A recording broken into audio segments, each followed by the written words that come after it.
બોટાદ કરદાકાંડમાં રાજુ કરપડા જેવા આમ આદમી પાર્ટીના અનેક નેતાઓ ખેડૂતોના સમર્થનમાં આવ્યા છે અને તેમના દ્વારા ખેડૂતોના હક માટે લડવાની મુહિમ જે ચાલુ કરવામાં આવી છે અને આજે તે બધા નેતાઓ બોટાદમાં મહાપંચાયત યોજાવા જઈ રહી છે ત્યાં જવાના છે પણ તે નેતાઓને ક્યાંક ને ક્યાંક રોકવામાં આવે છે કાં તો તેમને હાઉસ અરેસ્ટ કરવામાં આવે છે તેવો જ એક વિડીયો અમૃત મકવાણા દ્વારા શેર કરવામાં આવ્યો છે વિગતે વાત કરશું। નમસ્કાર, હું છું પ્રથમ મોદી, આપ જોઈ રહ્યા છો નિર્ભય ન્યૂઝ।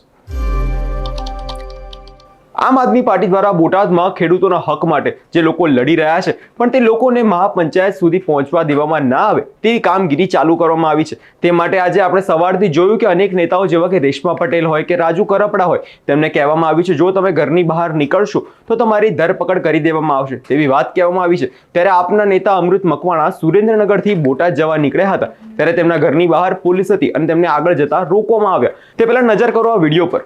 લાઠીચાર્જ એવું કઈ નથી, અમાર જવાનું છે, આવી જાવ અત્યારે અમારે અત્યારે આવી જાવ પછી જજો, એ નહીં ચાલે, અમાર જવાનું છે। એ હજારો કે ખેડૂતો રાહ જોઈને બેઠા છે। વાત તમારી સાચી, ખેડૂતો માટે લડીએ, અમે કઈ ખોટું તો કરતા નહીં।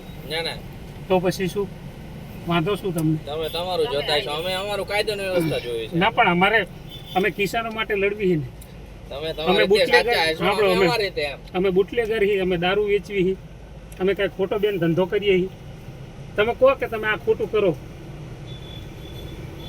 તમે કોઈ એમ કરીએ સાચું કામ માટે લાઠીચાર્જ એવું કઈ નથી, અમાર જવાનું છે, આવી જાવ અત્યારે અમારે અત્યારે આવી જાવ પછી જજો, એ નહીં ચાલે, અમાર જવાનું છે।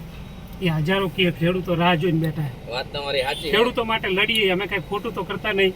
ના ના, તો પછી શું વાંધો શું તમને? તમે તમારું જોતા છો, અમે અમારું કાયદાની વ્યવસ્થા જોઈ છે। ના પણ અમે કિસાનો માટે લડવી છે ને, તમે અમે તમારી રીતે બુટલેગર, સાચા છો, સાંભળો, અમે અમારી રીતે એમ। અમે બુટલેગર હી, અમે દારૂ વેચવી હી, અમે કઈ ખોટો બેન ધંધો કરીએ હી।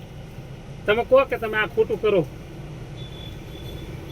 તમે કોઈ એમ કરીએ સાચું કામ માટે જેમ આપણે જોયું કે વિડીયોમાં અમૃત મકવાણા અને પોલીસ વચ્ચે જે વાતચીત થઈ તેમાં પોલીસે કહ્યું કે અત્યારે તમને જવા દેવામાં આવશે નહીં અને જો તમે જશો તો કાયદો વ્યવસ્થા જળવાશે નહીં તેવી પણ વાત કરવામાં આવી છે અને તેવો ઓર્ડર પોલીસ પ્રશાસનને આપવામાં આવે છે। હવે સવાલ એ થાય છે કે આ ખેડૂતોના હક માટે જે લોકો લડી રહ્યા છે તેનાથી કઈ કાયદો વ્યવસ્થા કથળાઈ જશે? ખેડૂતો સાથે જે અન્યાય થઈ રહ્યો છે તેમની સામે તે લોકો અવાજ ઉપાડી રહ્યા છે, તેનાથી કાયદો ક્યાંથી ખતરામાં હોઈ શકે?